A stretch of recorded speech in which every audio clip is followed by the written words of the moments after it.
trazendo a sua mensagem, Francisco do Espírito Santo Neto, vai falar o tema Ética e Moral na Busca da Renovação. Francisco do Espírito Santo Neto Catanduva é o médium espírita brasileiro. O seu instrutor espiritual é referido como Hamed, formado em administração de empresas com formação completa em programação neurolinguística. Há mais de 35 anos fundou a Sociedade Espírita Boa Nova. Ainda hoje dirige todas as atividades que a integram, como a creche Boa Nova, que abriga 140 crianças em regime de semi-internato, e o berçário Estrela de Belém, que atende 60 recém-nascidos, além de ações voltadas para o atendimento sociocultural e para grupo de mães e gestantes, bem como a Boa Nova, editora e distribuidora de livros espíritas. Trabalha ativamente na divulgação do espiritismo, não apenas através da escrita, como também com a realização de palestras em todo o Brasil e também no exterior. Os seus livros atingiram a margem de aproximadamente 1.200.000 exemplares vendidos desde seu primeiro lançamento editorial, o livro Renovando Atitudes, que foi publicado em 1997. Os direitos autorais das obras são doadas integralmente para a manutenção das atividades assistenciais da instituição.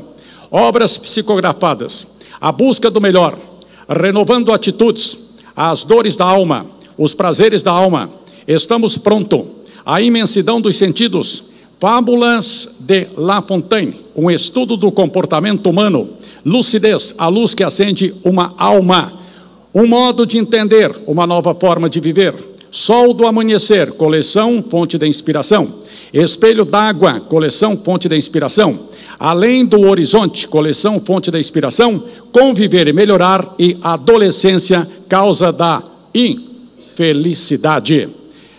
Para falar do tema e com o tema Ética Moral na Busca da Renovação, a segunda Conferência Espírita Catarinense, com muita alegria, com muita espiritualidade e muito amor, recebe Francisco do Espírito Santo Neto.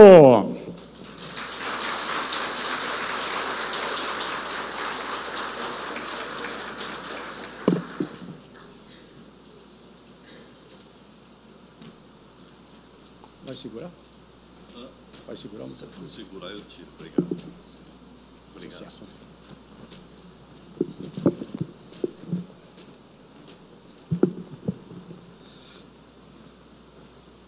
Boa tarde a todos.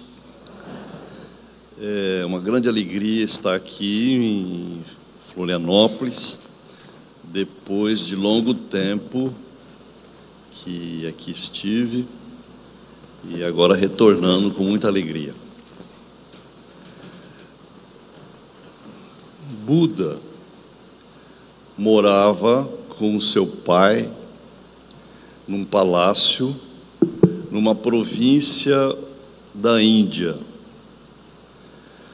Conta as tradições orientais que ele, inconformado com a posição que ele vivia, cercado de zelo, de gente jovem, de muita riqueza, porque um dia saiu do seu palácio em busca de uma visita e se confrontou com aspectos completamente diferentes daquele que ele vivia. Então, Buda pediu ao seu pai que queria sair do palácio em busca de visualizar mais de perto tudo aquilo que acontecia. Eis, porém, que seu pai lhe proíbe. E conta, então, as lendas, que um dia todo mundo do palácio adormeceu profundamente pela ação dos deuses, e ele sai em busca de conhecer a dor e o sofrimento humano. Ele percorre longo tempo nessa busca, nessa procura. Contam que ele se filiou a várias religiões da época, mas no fim ele aderiu ficar como simplesmente um monge, andando como São Francisco de Assis, sem buscas de grandes bens, desprovido de qualquer roupa, de qualquer joia, de qualquer alimento. E um dia ele está sentado perto de um rio, junto dos seus seguidores, e ele então, tá bom, obrigado. E ele então vê um barqueiro passar junto com o seu filho, bem pertinho da margem. E ele escuta o barqueiro dizer ao filho: meu filho, quando você for afinar a cítara, nem aperte tanto a corda, porque a corda pode se romper. Nem deixe a corda tão frágil, que essa fragilidade pode ser que não mostre sonoridade. Então você tem que afinar a cítara no meio termo, ou seja, nem muito apertada, nem muito frouxa. Talvez essa seja uma boa recomendação para todos nós que estamos buscando renovação de atitudes, transformação moral. Como diz o nosso ditado popular, nem tanto lá, nem tanto cá. Nem apertar tanto a corda, que a corda pode se romper, e nem deixar a corda do instrumento tão frouxo, que ali não produz nenhum som agradável. Esse meio termo, esse caminho do meio, é uma recomendação dos espíritos que me assistem. Quando nós nos arvoramos a fazer reforma íntima, muitas vezes nós, no afoito de querer promovê-la de uma forma abrupta, nós então desafinamos, entre aspas, a corda da cítara, e aí não promove aquilo que nós buscamos. Em outras ocasiões, Buda respondeu a um homem que lhe perguntou: mestre, o que preciso fazer para alcançar o caminho do nirvana? E Buda respondeu: dance menos, ria menos. E caminhou. Se deparando numa nova aldeia, ele encontrou um outro senhor que lhe fez a mesma pergunta: qual seria o caminho do nirvana?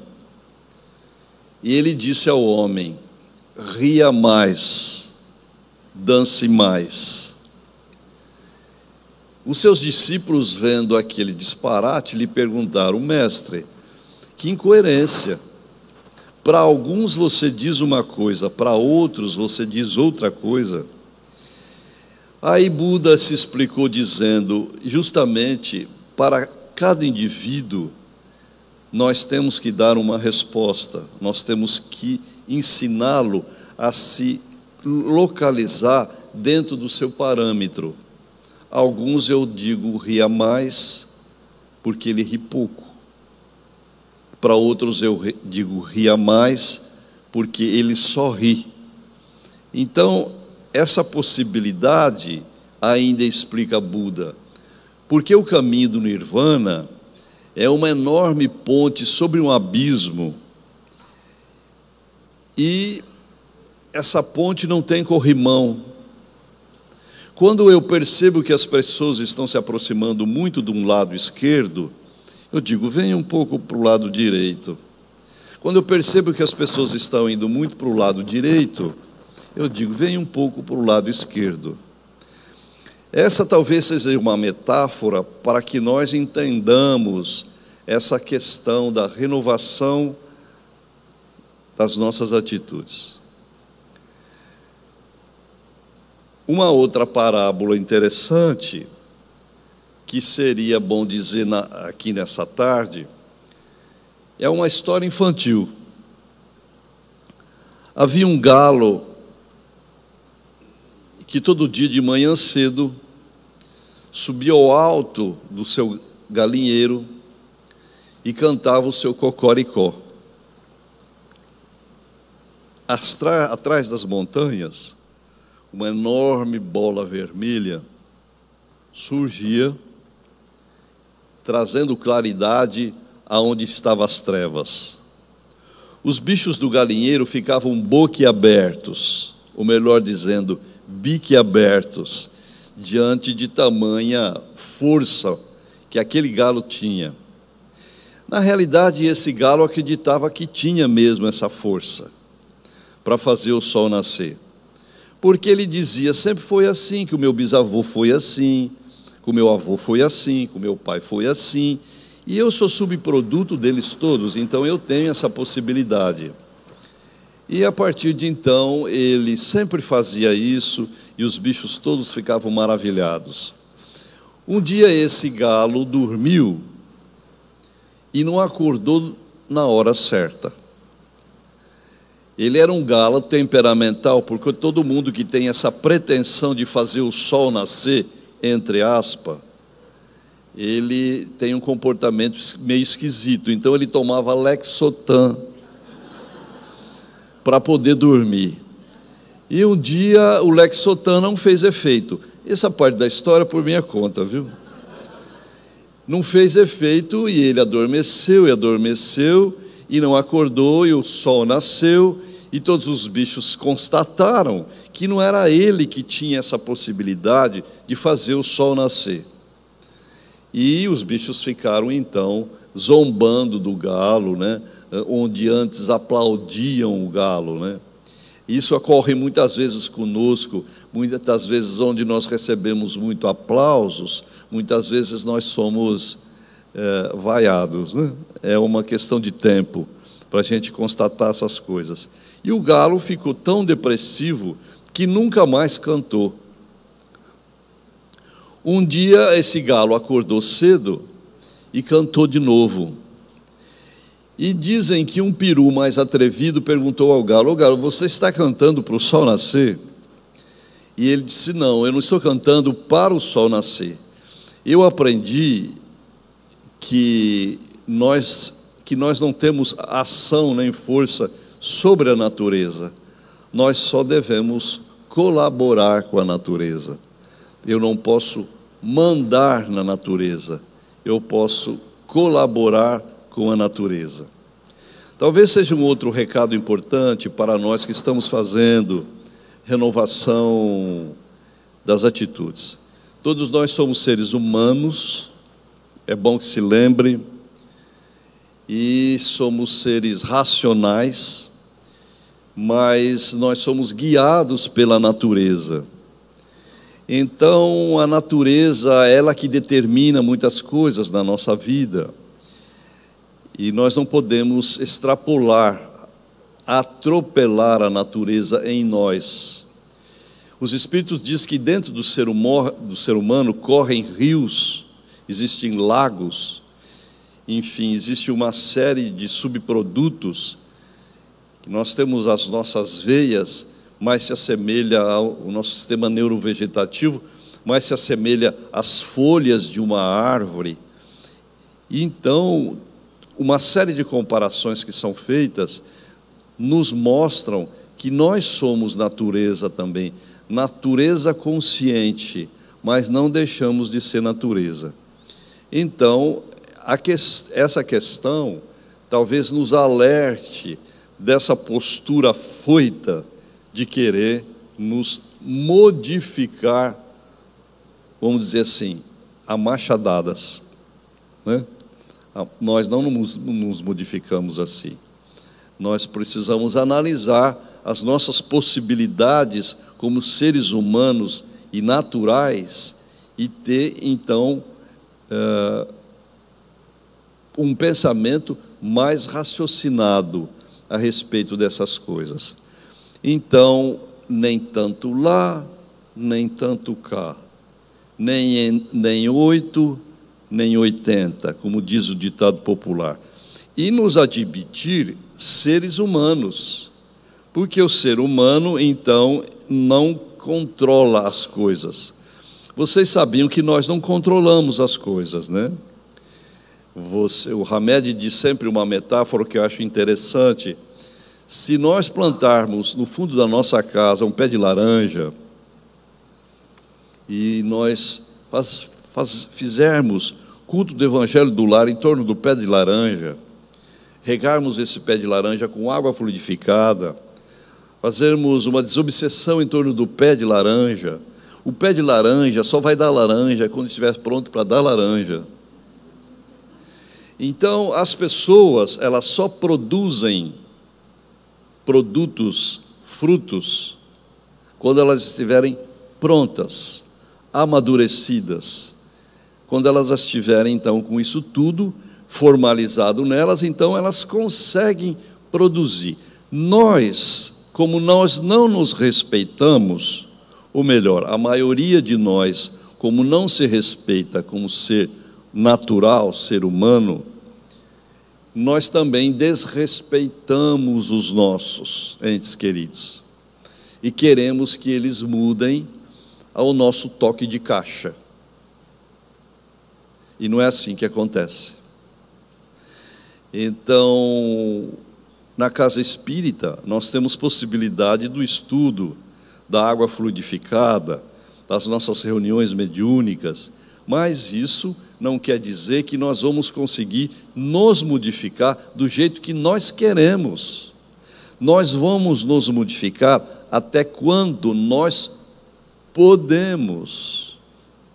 Talvez seja uma linguagem meio estranha, porque nós estamos acostumados a escutar que a gente tem que se modificar na marra. Na marra ninguém se modifica. Nós podemos nos modificar harmonicamente, dentro dos nossos eixos, dentro das nossas linhas internas. Vejam que nós não mandamos em nada no nosso corpo físico. Nós não controlamos nada no nosso corpo físico. Nada, absolutamente nada.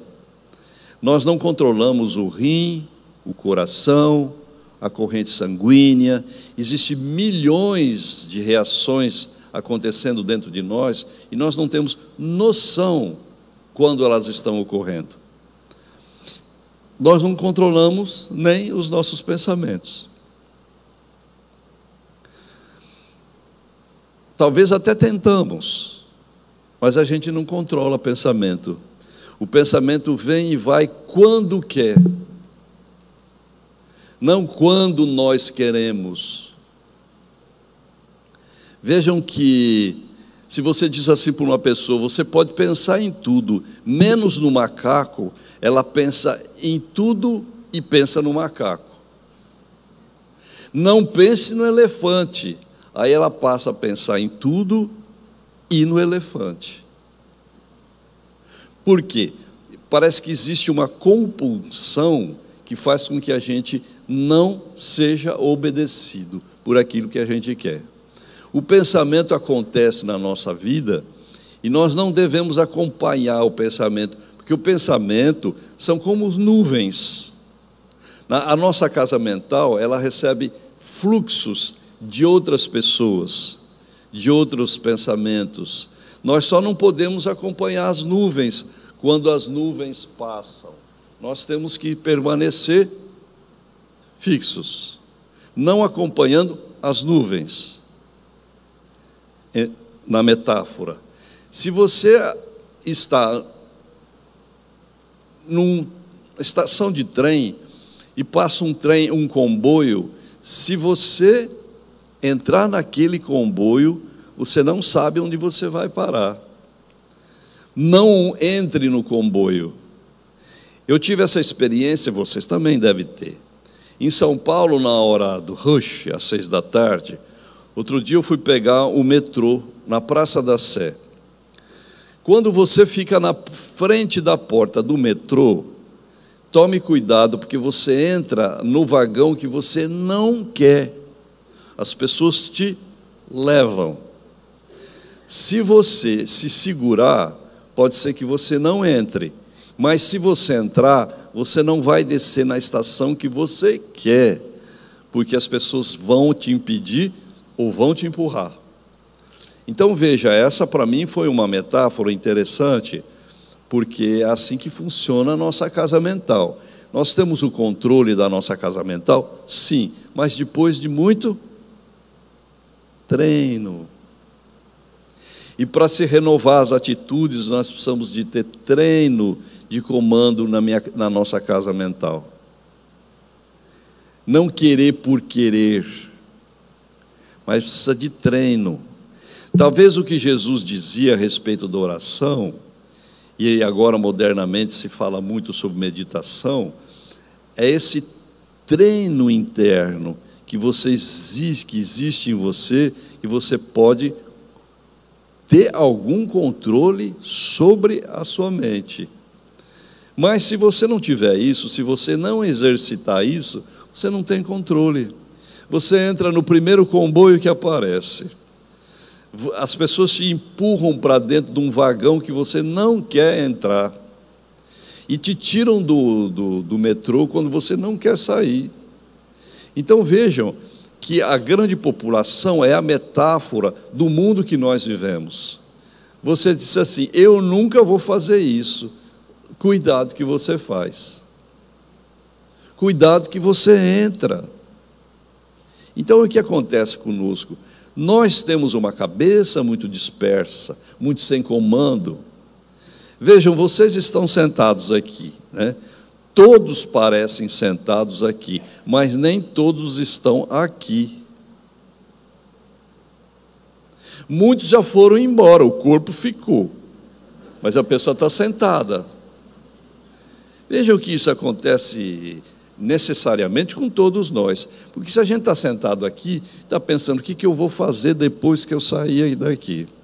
Aonde eu vou? Eu tenho que fazer isso, tenho que fazer aquilo outro, tenho que ir no supermercado ainda. Então veja, nós não temos atenção focada. Hoje em dia, quando se fala assim, tenha foco, é esse exercício da oração, é esse exercício da meditação, que nós temos que ir treinando para que a gente nos dirija, não os outros nos dirijam. Estão me fazendo entender? Aqui no sul eu sei que o pessoal é mais evoluído, mas lá onde a gente mora, ali no sudeste, não é tão assim, tão forte essas coisas. Lá as pessoas são dirigidas pelo fluxo das mentes externas, pelo fluxo dos pensamentos externos. Então vejam, quando a gente constata que a gente é natureza, e que a natureza nos mobiliza, e que a natureza, diz Hamed, não é diplomática. A natureza não é diplomática. Ela faz o que tem que ser feito. Por mais que você ora, peça ou fique de joelhos, vai acontecer o que a natureza quer que aconteça. Porque, na verdade, a natureza é a voz de Deus agindo. Deus é o criador da natureza. Deus dá sustentação à natureza. Muitos de nós oramos para que se desobedeça às leis da natureza e que em favor de nós mesmos. Então vejam, é um absurdo o que nós fazemos. Quando alguém não quer ir no centro espírita e você quer que ele vá ao centro espírita, você ora muito. Não é assim? E ele só vai ao centro espírita quando ele estiver pronto para ir ao centro espírita. Não é a tua oração, é a possibilidade dele, é a predisposição dele que vai aceitar ou não vai aceitar. Então veja, constantemente a gente diz assim: eu obedeço a Deus. Nós não obedecemos a Deus. A gente sempre quer arranjar alguma alguma manipulação para que Deus obedeça o que a gente quer. Então, eu trouxe para vocês aqui 4 itens importantes para a gente fazer a renovação. Obviamente que existem outros tantos, mas esses são os mais importantes. Antes disso, eu queria lembrar aqui uma senhora que me procurou certa feita, dizendo que ela era viúva já há alguns anos, e ela já tinha sublimado a sua sexualidade. E ela me afirmou, eu acreditei e aceitei. Aí ela me disse assim: mas, Kiko, eu tenho um problema. Apesar de estar já sublimada, eu tenho um obsessor que me tenta muito. Alguém tem que ter culpa. E a culpa sempre a gente aponta para fora. Ou é algum ser humano encarnado, ou é algum ser humano desencarnado. Então era obsessor. Eu falei: então me conta, o que acontece? Ele aparece aos pés da cama, à noite, e fica olhando para mim. Eu falei: é muito feio? Ela falou: não, é um moço lindo. E ele aparece sem camisa, olhando para mim. E eu não sei o que eu faço. Eu começo a me sentir mal. Então veja, quando você não aceita a natureza em você, você vê água no deserto, é uma miragem. O que essa senhora via era uma miragem. E quando você está no deserto sedento, ou com uma necessidade muito grande de água, você vê um oásis, você vê água, você vê coqueiros, entendeu? Então, talvez fosse até engraçado se não fosse triste, porque a gente conta isso, muitas vezes, como sendo eu tenho poder. Eu não estou dizendo que a pessoa não pode sublimar sua área sexual, né? Obviamente que pode, mas precisamos tomar cuidado e não nos esquecermos que nós somos natureza e que a natureza vige em nós, a natureza está em nós e nós não temos controle nenhum do nosso organismo. A gente não tem controle, o controle que a gente chama que tem é os nossos condicionamentos. O que aprendeu com o papai, com a mamãe, com a vovó, com quem te criou. Seus condicionamentos te guiam para lá ou para cá. Mas eu sei quando eu quero ir para lá. Será que você sabe ou você aprendeu? Ou isso é um condicionamento?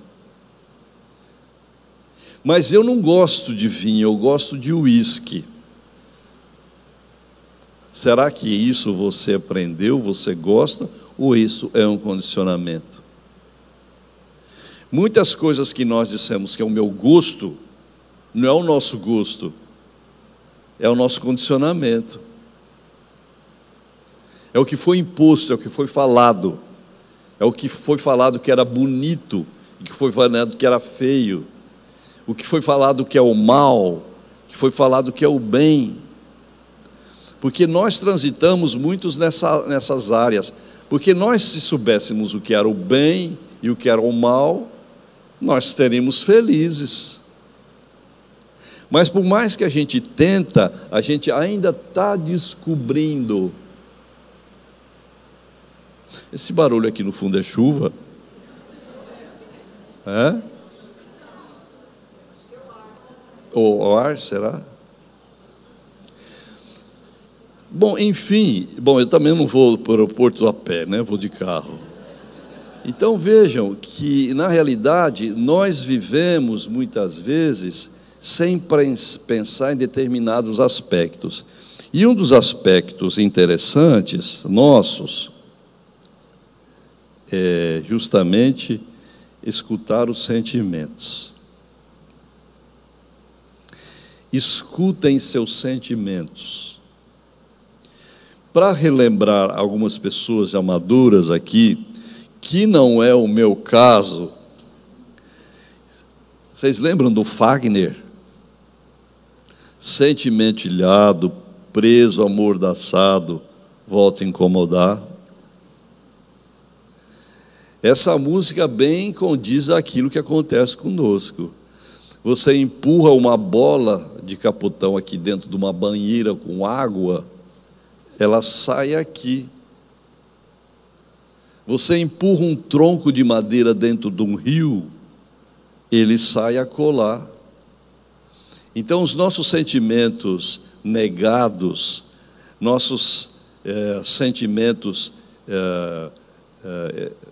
não aceitos, voltam, de uma forma ou outra. Então, quando a gente aceita, aceitar não quer dizer fazer, aceitar quer dizer aceitar somente. Porque a gente aceita só as coisas que nós achamos que são boas. E a gente cria um panorama que a gente é bom. O mundo é cruel. Eu sou bom. A gente não fala eu sou bom, mas a gente diz assim, o mundo é cruel. As pessoas são cruéis. A sociedade é má. Isso implica que você é bom. Nós somos farinhas do mesmo saco, como diz o ditado popular. Em mim tem tudo. Em mim há tudo. Eu só preciso andar pelo caminho do meio. Para cá não tem corrimão, eu posso cair no abismo. Para lá não tem corrimão, eu posso cair no abismo.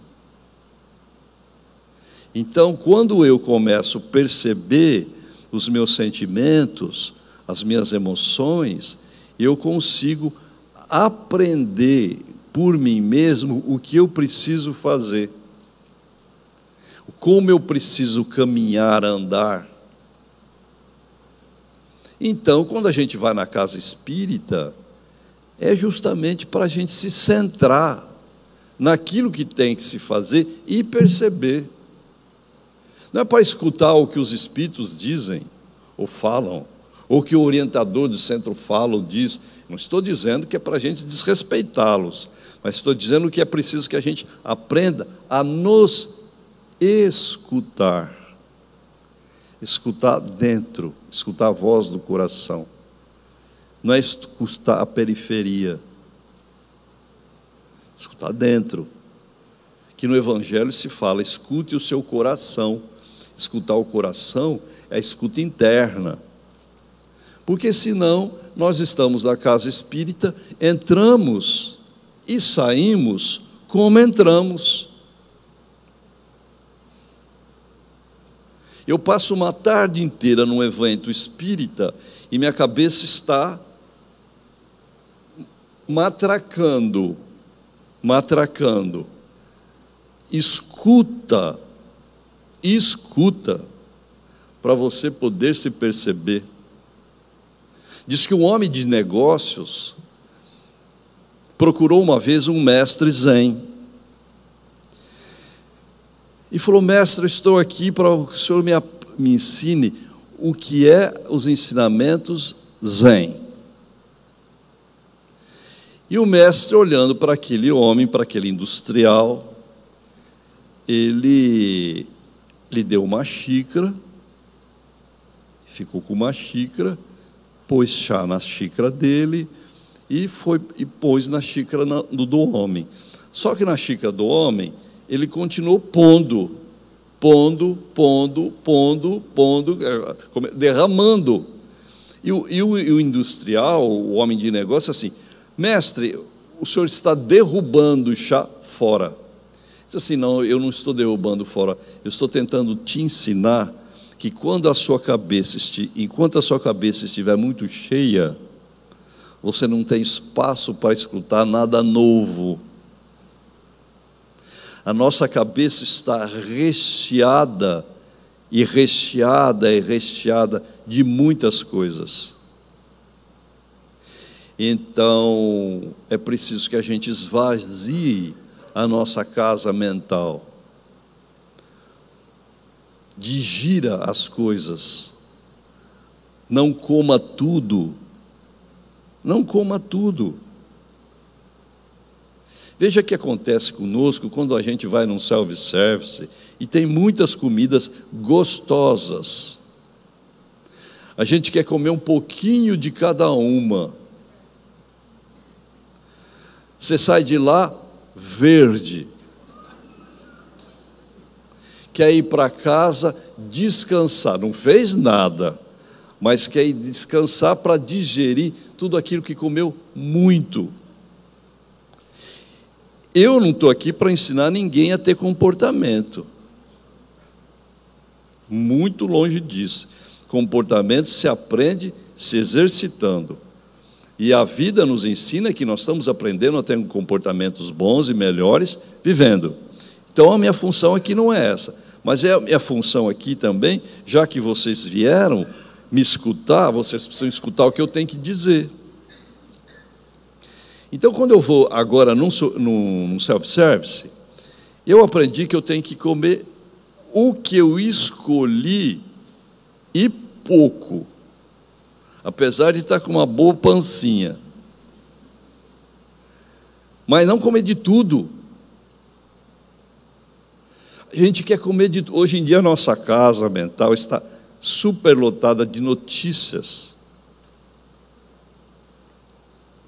A gente está escutando de tudo, escuta de tudo, quer entender de tudo, para responder tudo, para ter as coisas na ponta da língua. A gente assina a Veja, a Folha, o Estadão. A gente vive no Instagram, vive no Facebook. É muita informação. É muita informação. A gente não aguenta. Eu não aguento. É preferível você aprender uma coisa só, água, que, aliás, isso daqui é a maior maravilha que nós temos no planeta, água. Não se esqueçam disso. E água? A gente quer experimentar de tudo, ler de tudo. Nessa época de política, então, virou um frenesi. A gente queria saber notícias minuciosas de todos os candidatos. Então vejam como nós vivemos. Nós vivemos com coisas saindo pelo ouvido. A gente vive com o chá saindo pelas orelhas, para relembrar a metáfora da xícara de chá. A gente precisa deletar muitas coisas que estão armazenadas na nossa cabeça, sem produtividade nenhuma mais. No começo, as coisas têm produtividade, desde que eu absorva, veja o que eu posso tirar e pronto. Mas a gente continua acumulando coisas. Não entra nada novo. É um guarda-roupa nosso quando a gente acumula roupas. E compra as roupas e acumula roupas, compra roupas, acumula roupas. Compra roupas e compra outro guarda-roupa para acumular as roupas. Dê as roupas que não servem. Abram mão das coisas. Talvez uma das coisas que Cristo quis nos dizer, essa questão de compartilhar, seja, não acumulam as coisas. Não se apeguem nas coisas. Deem, esvaziem, não só o guarda-roupa, mas esvaziem a casa mental. Então vivemos sem nos escutar. Nossos sentimentos não quer dizer nada para nós, para muitos de nós. Quem daqui tem raiva? Nossa, que bom, 4 ou 5 pessoas, 5, 6, eu estou no planeta Terra, que bom. Eu pensei que eu estava em outro planeta. Todos nós temos raiva. Ter raiva não quer dizer que a gente vai agir com raiva, mas a gente não pode se esquecer que tem raiva. As pessoas dizem assim, eu não tenho raiva dela, coitada. Vai vendo. que aquele marido que ela tem, eu não tenho raiva dela. Eu não tenho raiva, mas Deus é justo. Olha só, a gente não joga praga, mas espera que Deus jogue. Eu não tenho raiva, só fiquei magoado. Mágoa é raiva ao quadrado. Temos raiva. Quando você admite que tem raiva, você trabalha logo a sua raiva e a libera. Não a reprime, não guarda a raiva. Se você não admite que a tem, você não consegue trabalhar com a sua raiva. Aí você vê, eu não tenho, eu aprendi com Jesus que eu tenho que perdoar. É ótimo que se você aprendeu com Jesus que tem que perdoar, talvez é uma coisa muito, talvez não, é uma coisa muito boa. Mas será que não é só uma coisa da boca para fora? Então, quando você constata que tem raiva, quando você constata que você tem sexualidade, você não fica vendo obsessor a toda hora. Não que obsessor seja, todo obsessor seja um produto sexual, nosso não admitido. Mas, no caso daquela senhora que eu contei, era. Tem um obsessor que me persegue, não me deixa aí no centro. Você sabia, Kiko, que eu tenho uma fila de espíritos que andam atrás de mim, me impedindo a ir ao centro? Eu fico olhando, eu falei, o que essa pessoa tem de importante para ter uma fila? Eu já fico imaginando uma fila indiana atrás da mulher, e a mulher na frente, toda pomposa, porque a corte vai atrás, os espíritos obsessores. Então, alguém tem que ter culpa. Quem tem culpa, então vamos trabalhar isso em nós, meus amigos. A gente terceiriza os nossos sentimentos, projetando-os nos outros. Nos outros. Não é que eu vou mal porque Deus quer, eu vou mal porque tem muita gente invejosa de olho em mim. Aí eu fico olhando para a pessoa que me diz isso, porque as pessoas dizem isso, não dizem? Aqui no sul dizem. Eu fico olhando para a pessoa e falo, o que ela tem, que a outra tem inveja dela?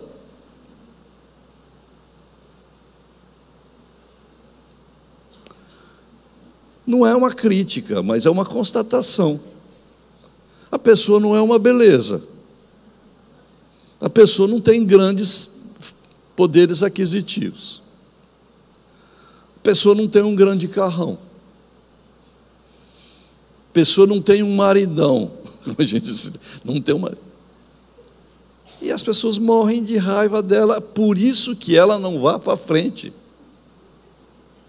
Vejam, meus amigos, vocês admitem que vocês são problemáticos? Vocês admitem que vocês são problemáticos? Não são?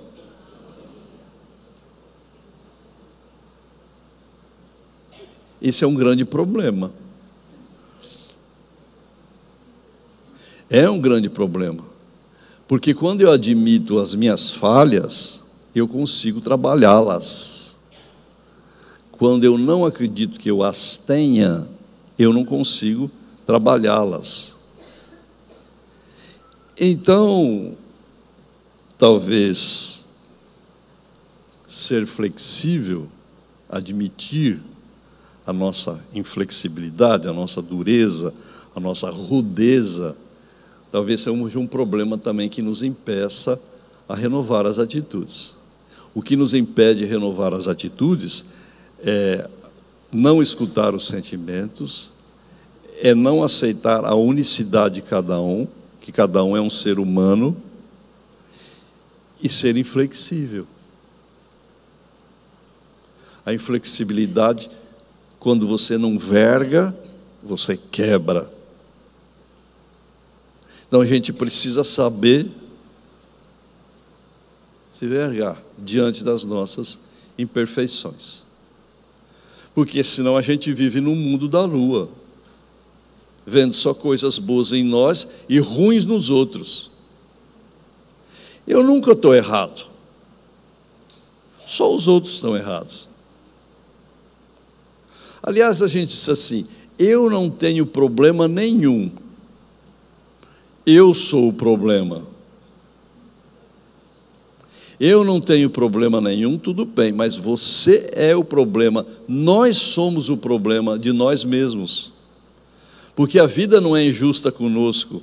Se a gente tem descaminhos, é porque a gente não vê o problema em nós. Então, flexibilidade, talvez a gente deva se lembrar dos bambus. Quando o vento vem, eles recuam. Quando o vento vai, eles voltam de novo. Flexibilidade é isso. Flexibilidade é admitir quando errou. A maior bênção do mundo é quando você tem a coragem de dizer por outro: me desculpa, eu errei.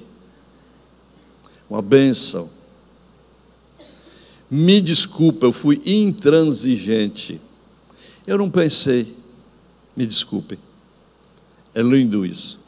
Te tira o peso das costas e você caminha tranquilo. Quando você respeita a vida coletiva, ou seja, o que é ética, a moral foi inventada pelos romanos. A palavra moral foi inventada pelos romanos, foi criada, é etimologia romana, e ética é etimologia grega. Moral, os romanos criaram essa palavra, more, moralis, porque eles queriam impor. Isso é uma coisa, é um estudo filosófico. Eles queriam impor a nacionalidade dele, os valores dele, a conduta dele, para os povos conquistados. Isso em filosofia. Os gregos inventaram a palavra ética, que é o respeito à vida coletiva. Então veja aqui, nem sempre o que é ético é moral. Nem sempre o que é moral é ético. Porque você pode ser ético-moral. Você quer pôr seus valores nos outros, mas você respeita os valores dos outros. Estou me fazendo entender? Está compreensível ou não? Assim é sim, não é não. Então vejam, respeitar a vida coletiva é vida ética. Quando você respeita a vida da coletividade, você está tendo uma posição ética. Então, para você fazer reforma íntima, transformação moral ou renovação das atitudes, você precisa respeitar a vida como um todo. Ok? Certo? Eu não estou, de forma nenhuma, tentando impor aquilo que eu penso em vocês. Há muito tempo eu já aprendi a não fazer isso. Não devo fazer isso, ninguém deve fazer isso. Aqui eu falo e está acabado. Isso a gente não escuta no centro espírita, mas a gente escuta muitas vezes em casa. E muitas vezes as pessoas que estão no centro espírita, que têm essa conduta em casa, lá no centro espírita não falam, mas fazem. Todo mundo que não escuta o que eu tenho para dizer e não respeita, não é meu amigo. Isso não é verdade. Isso não é verdade. Então vejam, você respeitar a vida, você respeitar a unicidade. Vou aqui andar uma coisa, mostrar para vocês. Interessante. O que Jung dizia: nascemos originais e morremos cópia. Veja, isso roda as internets da vida. Mas é bom que se saiba que o que Jung quis dizer é que quando a gente nasce pura natureza. Mas depois a gente vai se condicionando o que os outros dizem. Não fala isso, não senta assim, não come assim. Criança sabe bem o que fala, e quando fala, tudo bem, ela não tem grandes juízos, mas dá um beijo no vovô. Não, não beijo o vovô, vovô fedido. Ele fuma muito. Criança não gosta daquele cheiro. E aí a gente ensina a criança desde pequenininha, não diga isso para o vovô, ele vai ficar triste. Isso já é condicionamento. Toda vez que ela vai falar um não, ou vai perceber que não gosta de algo, ela vai lembrar o que a mamãe disse.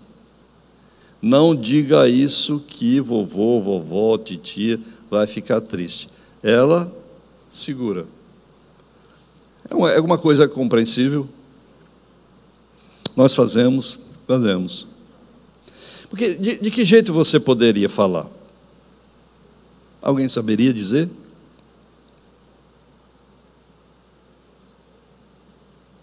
Por que você não gosta de beijar o vovô? Vovô fedido. Mas por que você acha que ele é fedido? Porque ele tem esse cheiro de cigarro. Mas isso não quer dizer que o vovô é fedido.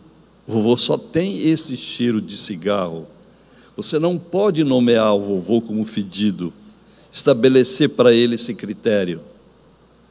Porque daí você conversa com a criança e você consegue fazer com que ela não crie essa movimentação julgamentosa a respeito do outro.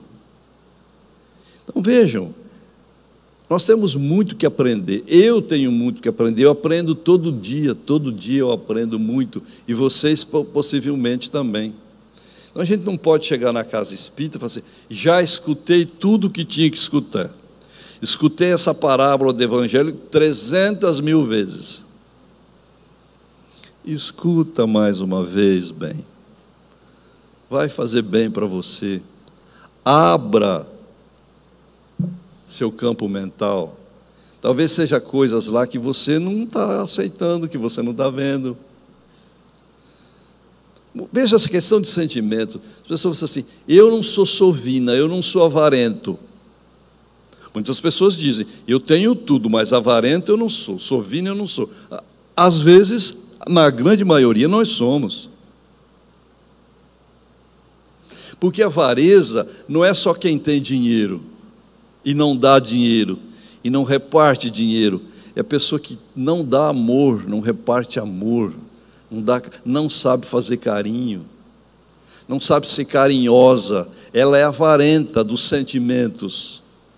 Veja como tem aspectos que a gente não pensa, mas eles existem. E assim, consequentemente, em todos os sentimentos, a gente poderia analisar muitas coisas.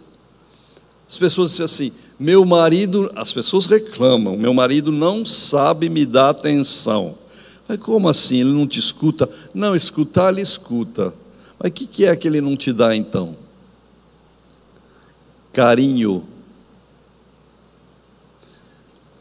Ele não faz sexo com a senhora? Faz, e muito, mas não me dá carinho.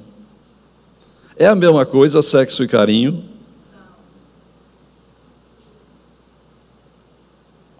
Então vejam, existem detalhes que nós não percebemos e nós introjetamos e não aceitamos. E passamos uma vida inteira com alguém que a gente nunca diz para ele verbalmente o que quer. Então vivemos, porque essas coisas vão se acumulando, o que acontece?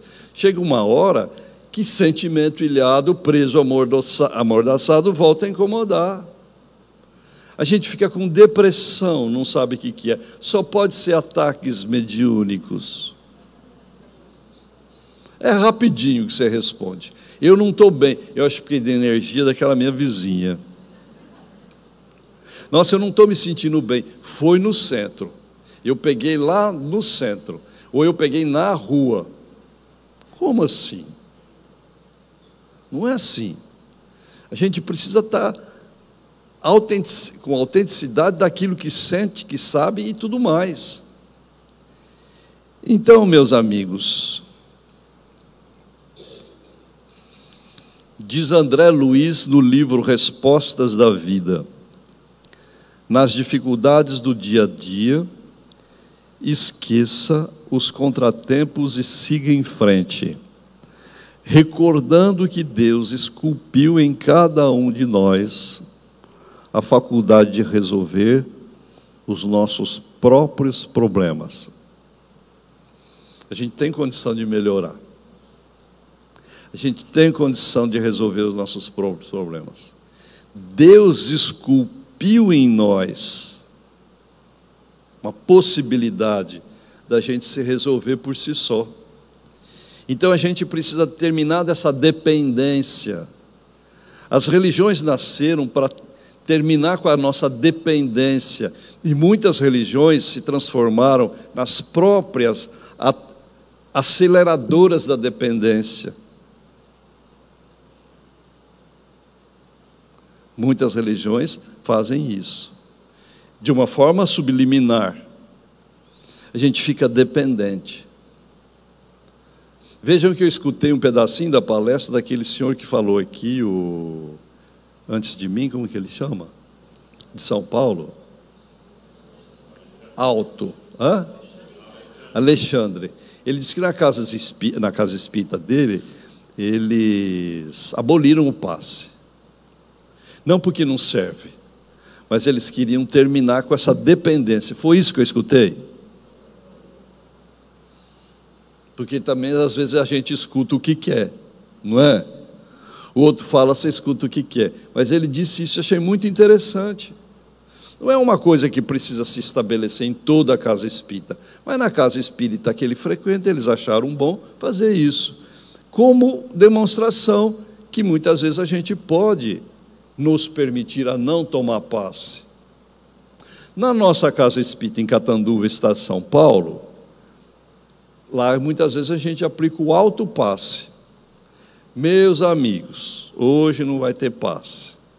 Todo mundo faz uma prece e aplica o alto passe em si mesmo, comecem pela cabeça, como se você vê os passistas. Então eles vão, fazem a oração, vão no tempo deles, fazem oração, fazem o alto passe. É interessantíssimo. As pessoas vão saindo de lá e se julgando assim, potentes. Eu posso fazer minhas coisas. Eu posso eliminar os meus dissabores. Eu posso resolver minhas coisas. Porque muitas vezes a gente não faz isso. E se cria dependência, cria apego. Apego é um problema.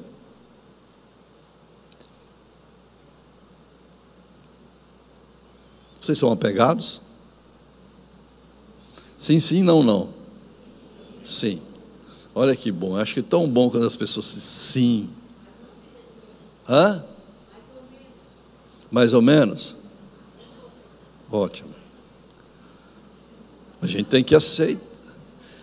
que aceitar as pessoas do jeito que elas são, mais ou menos. Sim, nós somos. Eu posso responder também? Posso? Sim.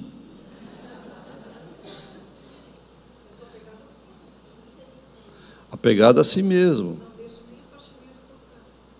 Não deixa nem a faxineira entrar em casa, segundo ela. Não, eu tenho uma prima que é assim, bem lembrado. A faxineira vai embora, ela vai com o cotonete nos cantinhos das portas, passando cotonete para ver se está bem limpinho. Se tiver uma sujeirinha, a faxineira não serve. São as nossas compulsões, são os nossos transtornos obsessivos compulsivos. Tem muita gente aqui que tem toque, o DOC, sabe o que é toque? Transtorno obsessivo compulsivo. Manias. De entra, sai, 1, 2, 3. Está deitado, vai ver se desligou o gás. Deita, vai ver que se desligou o gás. Deita, vai ver se fechou a porta.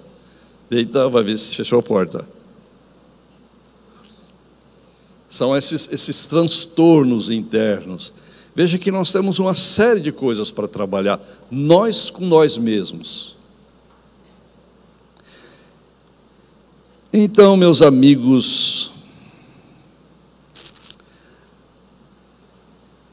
vamos chegando ao final da nossa palestra.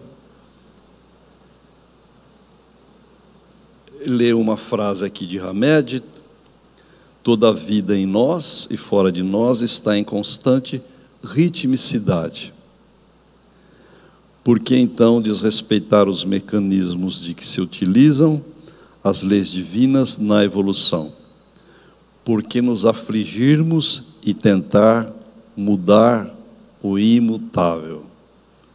Tem coisas que a gente não pode mudar. Tem coisas que a gente pode mudar.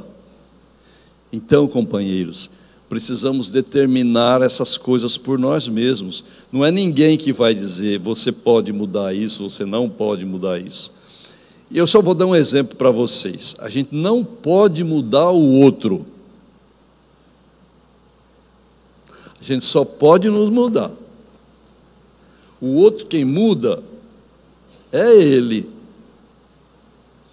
Enquanto você está fazendo de tudo para mudar o outro, faz prece, oração, desobsessão, compra livrinho, põe na cabeceira da cama, esses truquezinhos que a gente faz, pega a mensagenzinha, põe ali no café da manhã, não muda.